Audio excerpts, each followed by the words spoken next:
अस्सलाम वालेकुम। आज हम बात करेंगे थायराइड के ऊपर।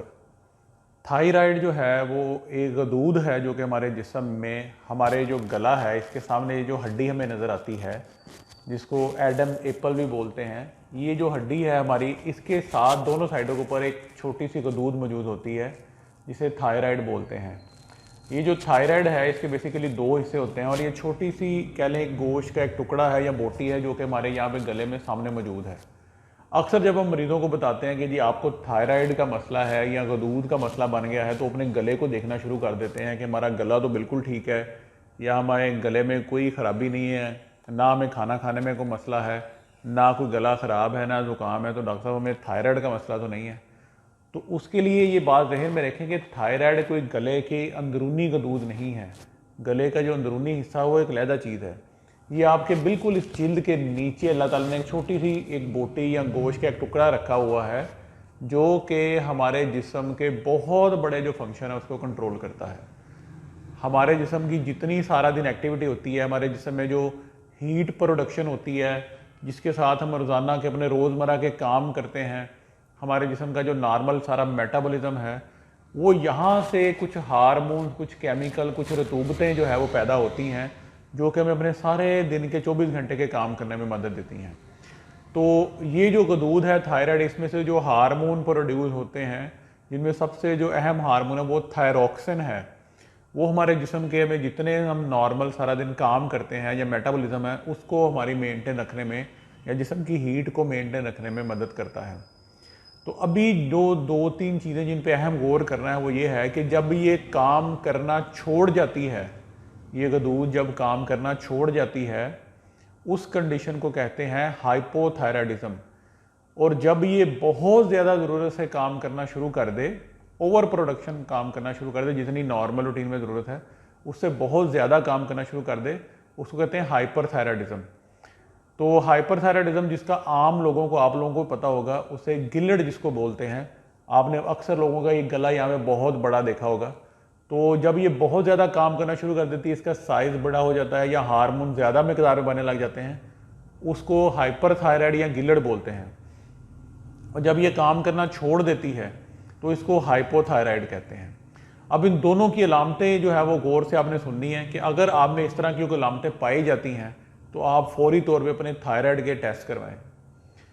अगर ये गदूद जो है वो काम करना छोड़ दे, यानी कि इसमें जो हार्मोन थायरॉक्सिन बन रहा है वो ना बने या उसकी मिकदार कम होने लग जाए, तो अमूमी तौर पे जो मरीज़ों में अलामात पाई जाती हैं वो जिस्म के ऊपर सोज का पड़ना, स्वेलिंग होना, मरीज़ के चेहरे के ऊपर, पाँव के ऊपर, सारे जिस्म के ऊपर स्वेलिंग या सोज पड़ना शुरू हो जाती है। दूसरी चीज़ जो होती है वो आम तौर पे लोगों को बहुत ज़्यादा कब्ज़ रहना शुरू हो जाती है। तीसरा, इसके अलावा जो मसला आता है थायराइड के काम ना करने की वजह से या कम करने की वजह से, वो जिस्म में कमज़ोरी या सुस्ती रहती है। मरीज़ का उठने को या काम करने को दिल नहीं करता या जिस्म में नकाहत सी महसूस करता है। इसके अलावा थायराइड जो है जब वो दूध काम नहीं करती तो अक्सर मरीज़ जो है उनको सर्दी ज़्यादा लगती है। उनको जो है वो जो गर्मियों में जो है वो तब भी जाके गर्मी लगने की बजाय भी सर्दी ज़्यादा महसूस हो रही होती है, यानी कि उसको हम बोलते हैं कोल्ड इंटॉलरेंस। और इसके अलावा जो है वो पेशेंट जो है उसमें खून की कमी जो है वो एडवांस स्टेज के ऊपर जाके होना शुरू हो जाती है। ये वो ज़ाहरी तौर पे अलामात है जो कि मैंने आप लोगों से शेयर की है कि अगर इस तरह की अलामतें जो कि रूटीन से और काफ़ी लंबे अरसे से आप में चल रही हैं और उसका कोई वजह पता नहीं लग रही, तो उसकी एक वजह जो है वो थायराइड गदूद का काम ना करना भी हो सकता है।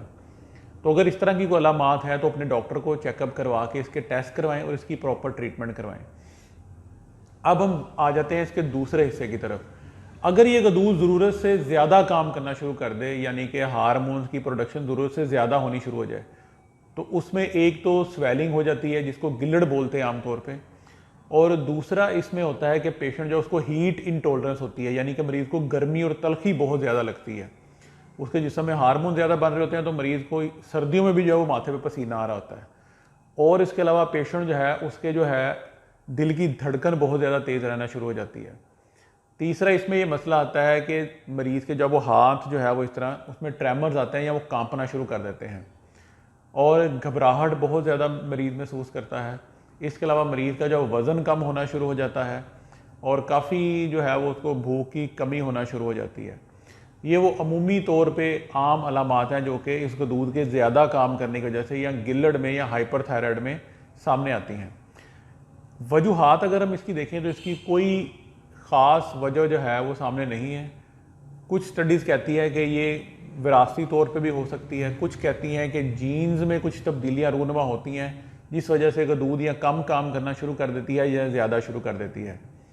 लेकिन कुछ स्टडीज़ कहती हैं कि ख़ास तौर पे जो आयोडीन हमारी खुराक में पाया जाता है या जो पानी जो है उसमें हमारे मिनरल होते हैं जिसमें आयोडीन शामिल होता है, उसकी कमी की वजह से ये दूध काम करना छोड़ देती है।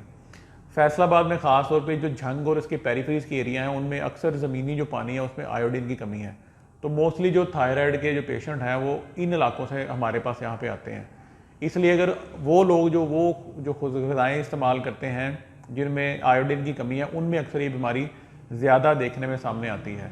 इसीलिए अक्सर जिन लोगों में या जिन फैमिलीज़ में थायराइड का मसला चल रहा हो तो उनको अमूमी तौर पे कहते हैं कि वो खाने में आम नमक की बजाय जो आयोडीन मिला नमक है वो इस्तेमाल करें।